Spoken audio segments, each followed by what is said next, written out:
డబ్బు, అనారోగ్యం, ఉద్యోగం, వ్యాపారం, అప్పులతో బాధపడుతున్నారా? మీకోసమే launch your future program. Hi hello నమస్తే, welcome back to Suman TV. Present మనతో పాటు ఉన్నారు TEDx speaker, legendary award winner in real estate, realtor oxygen and founder doctor Nandi Rameshwara Rao గారు. నమస్తే సార్. సార్, మరి గోల్డ్ అండ్ సిల్వర్ వీటిపైన మనం చాలా వీడియోస్ చేసుకున్నాం 2025లో. మళ్ళీ కొత్త సంవత్సరంలో మళ్ళీ ఏంటి నవీన గోల్డ్ అండ్ సిల్వర్ మీద వచ్చింది అనుకుంటే రేట్ అలా పెరిగిపోతుంది ఉన్న పలంగా. గోల్డ్ యాక్చువల్లీ మనం అనుకున్న దానికంటే మన అంచనాలు దాటి వెళ్ళిపోయింది. ఎందుకంటే కేజీ 70,000 80,000 ఉన్న ఒక ఎగ్జాక్ట్లీ 1 year బ్యాక్ ట్రంప్ గారు ప్రెసిడెంట్ అవ్వకముందు నాకు తెలిసి 75,000-76,000 ఉండేది, మ్యాక్సిమం 80,000. అలాంటి 1,47,000కి వెళ్ళింది ఇవాళ. ఆల్మోస్ట్ డబుల్కి దగ్గర ఉన్నాం. దీనికి కారణాలు అనేది అనేకమైన కారణాలు ఉన్నాయి. అదేవిధంగా సిల్వర్ చూసుకుంటే 2,65,000 పర్ కేజీ. అంటే నాకు తెలిసి నేను పుట్టిన తర్వాత గత 5 దశాబ్దాల్లో ఇప్పుడు చూడండి చేంజ్. అటు గోల్డ్ కానీ ఇటు సిల్వర్ ఎప్పుడు కూడా గోల్డ్ కంటే 10% తక్కువ ఉండేది. ఇది 10 గ్రాములు 80,000 ఉంటే ఇది 70,000 అంత ఉండేది కేజీ. అలాంటిది గోల్డ్ మించిపోయి ఆల్మోస్ట్ 1,00,000 పైన తేడా వచ్చేసింది. అంటే ఇది పతనానిగానే నాకు అనిపిస్తుంది. ఎందుకంటే విరుగుట కొరకే. సో ఎక్కడ ఆగుతుంది అనేది చెప్పడం ట్రూ గుడ్. అయితే నెక్స్ట్ క్వశ్చన్ రెడీ మైండ్లో ఏమవుతుంది, ఎంత వరకు వెళ్తుంది? దాదాపు 2.93 lakhs అయితే టచ్ అయిపోతుంది. మరి 6 లక్షలు అది నేను చెప్పలేను, 6 లక్షలు. బట్ డెఫినెట్గా సిల్వర్ అనేది ఆల్మోస్ట్ 3 lakhs అండ్ గోల్డ్ అనేది 2 lakhs దాకా ఛాన్స్ ఉంది. అయితే సార్, మరి ఇప్పుడు అమెరికా వెనెజులా వార్ ఎఫెక్ట్, మరి అది వార్ కాదమ్మా, ఇన్స్టెంట్ షాక్. అంతకుముందు వీడియోలో కూడా చెప్పాను, నరేంద్ర మోడీ గారు ఇంక్రిమెంటల్ డోస్ ఇస్తాడు. అంటే ఆయన ఎఫెక్ట్ అనేది మనకు కనిపించదు, చిన్నగా మెట్టిపోయి మెట్టి చేస్తే ఇటుకుపోయి అది అనుభవం ఉన్నవాడు. అక్కడ పెద్ద ఉన్నాడు కదా, పెద్దానికి ఆమె తక్కువ పుట్టాయి దిగిందా లేదా అనేది ఇంపార్టెంట్. ఆ విధంగా చూసుకుంటే వెనెజులా అనేది వార్ కాదు, ఇట్స్ ఇన్స్టెంట్ షాక్. అండ్ వారు బిగిన్ అవడానికి ఒక స్టార్టింగ్ పాయింట్ అనుకోవచ్చు నా ప్రకారం. అంటే దాని ఇంపాక్టే ఈ ప్రైస్ రైజింగ్ కారణం అనుకోవచ్చు అంటారా? కొంతవరకు ఉంటుంది. వారు ఎందుకైంది, ఆయిల్ గురించి అవుతుంది. మార్కెట్లో స్ట్రాటజీ ఏంటంటే డీజిల్ పెట్రోల్ వాడితే పొల్యూషన్ ఎక్కువ వస్తుంది. దాని తర్వాత లేటెస్ట్ ఇప్పుడు ఏమైంది, ఈవీ, తర్వాత గ్రీన్ ఎనర్జీ, దాని తర్వాత రెన్యూవబుల్ ఎనర్జీ, సోలార్ ఎనర్జీ, ఇవన్నీ కూడా వాడుకుంటే ఆయిల్ తాలూకు ఆల్మోస్ట్ రిప్లేస్మెంట్ చేయొచ్చు. కానీ అది ఆ మాత్రం జ్ఞానం ఉండాలి. ఆయిల్ లేకపోతే మొత్తం అయిపోద్ది అనుకోవడం ఒక భ్రమలో ఉన్నాడు ఆయన. ఆ భ్రమ నుండి బయటికి రావాలి. ఎందుకంటే దానికి ఆల్టర్నేటివ్స్ ఆల్రెడీ కనుక్కున్నారు, ఏది డీజిల్ పెట్రోల్కి. సో ఒకటి జీడిపి, ఒకటి యుద్ధాలు, ఒకటి ఇన్ఫ్లేషన్, ఒకటి bank rate, repo rate. And మీకు తెలుసో లేదో, ఇంతకుముందు గోల్డ్ అనేది ఆడవాళ్ళు కొనేవారు. దేన్ని కొనేవారు? ఆర్నమెంట్స్ కొనుక్కున్నారు. ఇప్పుడు మారిపోయింది, ఇన్వెస్ట్మెంట్ రూపంలో కొంటున్నారు. సిల్వర్ కూడా ఇండస్ట్రీ యూసేజ్ అయిపోయింది.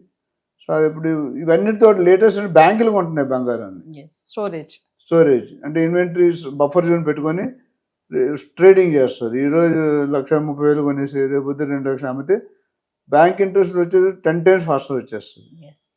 ఇవన్నీ కారణాల వల్ల మనకి ఇంపాక్ట్ అనేది ఉంది. సో కొనుక్కోవాలి. నాకు ఇవాళ మన ఎపిసోడ్ ముందు కూడా వచ్చింది, ఇప్పుడు 2 calls, గోల్డ్ ఎప్పుడు తగ్గుతుంది. నేను దేవుణ్ణా అని చెప్పిన రేవంత్ రెడ్డి గారు యూఎస్ క్యాబినెట్లో పొజిషన్ ఇవ్వవు, కనుక్కొని చెప్తానని చెప్పి స్టాండర్డ్ అయ్యారు. అంటే ఇప్పుడు సంక్రాంతి పండుగ వస్తుంది, మరి ఫెస్టివల్ టైంలో తగ్గుతుందని మొన్నటి వరకు అనుకున్నారు. మరి ఒకేసారి ఇంత ఇలా పెరిగిపోవడానికి అంటే ఇంకా పెరిగితే ఛాన్సెస్ ఉన్నాయంటారా? రజనీకాంత్ గారిది, కమల్ హాసన్, నా చిన్నప్పుడు ఎత్తుకు పై ఎత్తు అనే సినిమా వచ్చింది.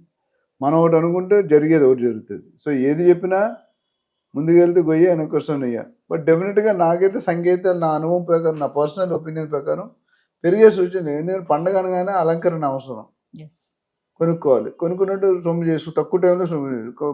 జనరల్గా చూసుకుంటే గోల్డ్ కొనేవాళ్ళు తగ్గారు. అత్యవసర పెళ్ళిళ్ళు, లేకపోతే ఫంక్షన్లు, బర్త్డేలు, మ్యారేజ్ డేలు తప్ప నార్మల్గా మోయే ఛాన్సులు చాలా తగ్గిపోయాయి పర్సంటేజ్ అనాలిసిస్ చేస్తే. అంటే చూసే ప్రేక్షకులకు ఒక డౌట్ ఉంటుంది సార్, ఏంటంటే ఇంత ఇలా పెరిగిపోతుంది బంగారం ధర, మరి ఇప్పుడు కొనుక్కోవాలా వద్దా, మరి కొన్న వాళ్ళ సంగతి ఏంటి, కొనుక్కోలేని వాళ్ళ సంగతి ఏంటి, ఇంకా పెరిగే ఛాన్స్ ఉన్నాయి, తగ్గే ఛాన్సెస్ ఉన్నాయి, బంగారమే కానీ సిల్వరే కానీ, మరి వాళ్ళకి ఏం చెప్తారు సార్? అది మనం యాక్చువల్లీ మన ప్రిడిక్షన్ బియాండ్. మనం ఏమనుకున్నాం అంటే 1,50,000 అనుకున్నాం, ఇప్పుడు 2 లక్షలు మార్చాం. సిచ్యువేషన్ అంటే మారాలి. మనం పిండి కొలిది రొట్టి, చిత్తన ఆట ఉత్తున రొట్టి, చెట్టు కొలిది చెట్టు ఎంత పెద్ద అంత గాలి. ఇక్కడ ఏమవుతుందంటే పెద్ద గాలి అక్కడ ఉన్నాడు అమెరికాలో, చిన్న గాలి లోకల్లో ఉన్నాడు, ఢిల్లీలో బజ్జిగాయలు ఉన్నాడు. ఈ ముగ్గురు డెసిషన్ మీద ఆధారపడి ఉంటుంది. అయితే ఓవరాల్గా సమ్మరీ కనుక చూసుకుంటే ఎవరైనా కొనుక్కున్న డెఫినెట్గా కొనుక్కోవాలని చెప్తాను. ఎందుకంటే ఇప్పుడు 1,47,000 ఉన్నది 2 లక్షలు అయితే అవడం ఖాయం. Maybe next 6 months or 5 months, నెలకి 10,000 లెక్క వేసుకోండి, అంటే 2 లక్షలు దాటుతుంది. అంటే సిల్వర్ ఏమో 3 లక్షల వరకు వెళ్ళిపోతుంది అంటున్నారు సార్, మరి బంగారం ఏమో 2 లక్షల వరకు వెళ్ళే ఛాన్సెస్ చూడొచ్చు అంటారు. ఉన్నాయి. ఎందుకంటే తగ్గిన 10-20% కంటే ఎక్కువ తగ్గదు. Yes. ఇప్పుడు ఏ రేటుకి వెళ్ళినా ఒకేసారి 50% అయితే తగ్గిపోదు. అంటే ₹1,00,000 2 లక్షలు అవ్వదు, అంటే 2 లక్షలు 1,00,000 అవ్వదు. 10,000 20,000 30,000 ఈ లాస్ట్ 1 yearలో చూసి అదే ట్రెండ్ చూసాం కదా. Yes. డెఫినెట్ గా పెరిగే ఛాన్సులు ఎక్కువ, తగ్గే ఛాన్సులు తక్కువ. అంటే ఈ టైంలో సార్ మరి గోల్డ్ పైన ఇన్వెస్ట్మెంట్ చేస్తే అంటే అవసరం అయితే కొనుక్కోమంటారు, అనవసరంగా కొనుక్కోవడం మనకి కంపల్సరీ అప్పు చేసి అయితే కొనుక్కోవద్దు అని చెప్తాను నేను. Coming to investment sir, investment పెట్టుకోవచ్చండి. ఎందుకంటే రియల్ ఎస్టేట్ కొద్దిగా ఇటు ఉంది, కొద్దిగా స్టాక్ మార్కెట్ ఎప్పుడైనా పతనమే, అంటే ఎప్పుడైనా బాగా పెరగచ్చు. బాగా తగ్గొచ్చు. ఇప్పుడు మన కాలంలో మీ కాలంలో పెళ్లి చేసుకుంటే ఒకటే భర్త ఒకటే భార్య, ఇప్పుడు పెళ్లి చేసుకుంటే 6 నెలలు. అది ఎందుకు ఇక్కడ కూడా 6 నెలలు ఏమవుతుంది ఎవరికి తెలియదు. మన ఎగ్జాంపుల్ కస్టమర్ నచ్చపోవచ్చు, బట్ ఎంజాయ్ చేస్తారు. నేను right example for right shoot. So ఇప్పుడు ఏం జరుగుతుంది రేపు చెప్పలేం, కంప్యూటర్స్లో టుడే అనేది ఎస్టర్డేనే ఉంటుంది. ఆ విధంగా చూసుకుంటే డెఫినెట్గా రేట్లు పెరుగుతాయి. అంటే ఏదేమైనా సార్ ఇప్పుడు వెనిజులా అమెరికా వివాదం ఇంపాక్ట్ కూడా దీని మీద పడిందని అనుకోవచ్చు అంటారు బంగారం వెండి పైన. డెఫినెట్గా పడింది. మరి ఇంకోటి ఏంటంటే మెటల్స్ రేట్లు బాగా పెరుగుతున్నాయి. అల్యూమినియం, సిల్వర్, చాలా కాపర్ అని ఉంటాయి కదా. మార్కెట్లో ఇండస్ట్రీ యూసేజ్ పెరిగినప్పుడు మెటల్ కాస్ట్ పెరుగుతుంది, మెటల్ కాస్ట్ పెరిగినప్పుడు సిల్వర్ కాస్ట్ పెరుగుతుంది. అదొక technical logic. Thank you sir. Thank you.